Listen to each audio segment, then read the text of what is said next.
দর্শকের চাপ সামলাতে প্রতিদিনই প্রদর্শনের সংখ্যা বাড়ছে সিনেপ্লেক্সগুলো।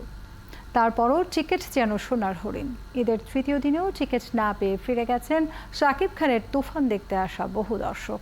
এদিকে ঈদে মুক্তি পাওয়া বাকি 4টি ছবি নিয়ে পরিস্থিতিটা এমন না হলেও সেগুলোও দেখছেন দর্শকরা। বুলবুল আহমেদ জয়ের প্রতিবেদন। ঈদের তৃতীয় দিন স্টার সিনেপ্লেক্সের এই দীর্ঘ লাইন মূলত শাকিব খানের তুফান দেখার অপেক্ষায়। দর্শকের চাপ সামলাতে প্রদর্শনীর সংখ্যা বাড়িয়ে 51টি করেছে সিনেপ্লেক্স কর্তৃপক্ষ। তারপরও টিকিট পাচ্ছে না দর্শক। কালকেও একটা টিকিট আছে, জাস্ট কালকে, আর এটা না হলে পরের দিনকেও পাবো কিনা এটার কোনো নিশ্চয়তা নাই। আসলে আমরা দেখতে পারিনি, এই দুঃখ অনেক। এখন ওই যে যারা মানে অনলাইনে টিকিট কেটে ফেলছে, খুবই আপসেট। টিকিট পাই নাই এবং কালকে পর্যন্ত টিকিট নাই, সোল্ড আউট। দর্শকরা বলছেন তুফানের উড়াধুরা গান আর শাকিব খানের নতুন লুকের কারণেই তারা ছবিটি দেখতে এসেছেন। সবগুলোই ভালো লাগছে, বিশেষ করে শাকিব খানেরটা বেশি ভালো লাগছে। জীবনের প্রথম ছবি দেখে কেমন লাগছে? সুন্দর লাগছে, ভালো লাগছে। আসলে ছোটবেলা থেকে শাকিব খান দেখে দেখে বড় হয়েছি, তো মানে এখনটা দেখা অনেক অবাক হওয়া আমার জন্য। অনেক বেটার, অনেক স্ট্রং।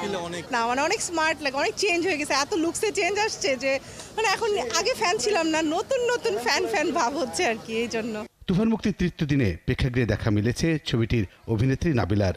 দর্শকের ভালোবাসায় সিক্ত এই অভিনেত্রী বলেছেন জীবনের সেরাটাই দিয়েছেন এই ছবিতে, আর ফলটাও দেখতে পাচ্ছেন চোখের সামনে।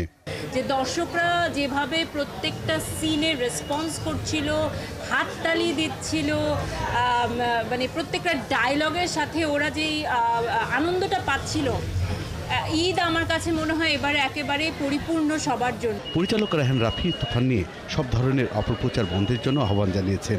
পাশাপাশি মধুমিতা সহ সিঙ্গেল স্ক্রিনগুলোতে কালোবাজারে টিকিট বিক্রি বন্ধের অনুরোধ করেছেন। তো আমরা যদি দর্শক থেকে ব্ল্যাকমেলিং করে দর্শক কিন্তু আর আসবে না। আমি হলমালি থেকে অনুরোধ করব, আমি জানি হয়তো আপনারা এটার সাথে জড়িত না, কিন্তু আপনাদের যদি স্টাফ আছে তারা যেন খেয়াল রাখে যে ব্ল্যাক হচ্ছে কিনা। এদিকে মধুমিতা সিনেমা হলে কালোবাজারে টিকিট বিক্রির অভিযোগে একজনকে আটক করা হয়েছে। বুলবুল আহমেদ জয়, 71, ঢাকা।